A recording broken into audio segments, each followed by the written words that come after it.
జిల్లాలో భోగి పండుగ రాజకీయ వేడిని రాజేసింది.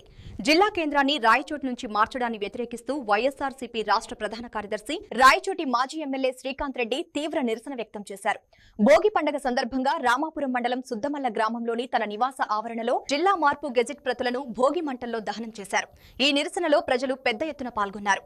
ముందస్తు నోటిఫికేషన్ లేకుండా ప్రజల మనోభావాలను పట్టించుకోకుండా ప్రభుత్వం తీసుకున్న జిల్లా కేంద్ర మార్పు నిర్ణయం అన్యాయమని శ్రీకాంత్ రెడ్డి విమర్శించారు.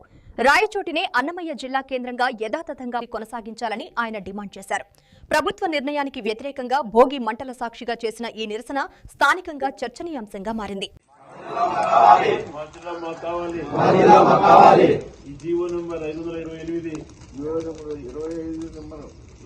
ఇది వెంటనే ప్రభుత్వం వెనక్కి తీసుకొని మా జిల్లాను మాకు కాపాడాలి, రాయచోటిని జిల్లా కేంద్రంగా కొనసాగించాలి.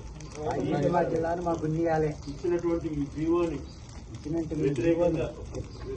వ్యతిరేకంగా ఈరోజు అందరూ కూడా ఎంతో ఉత్సాహంగా భోగి పండుగ జరుపుకుంటారు. మేము బాధతో ఆ జీవో కాపీలను మా నిర్ణయాలకు అనుగుణంగా తీసుకున్న ఈ నిర్ణయాన్ని వ్యతిరేకిస్తూ ఈ కాపీలను మేము అందరం కూడా భోగి మంటలకు తగలేస్తున్నాం.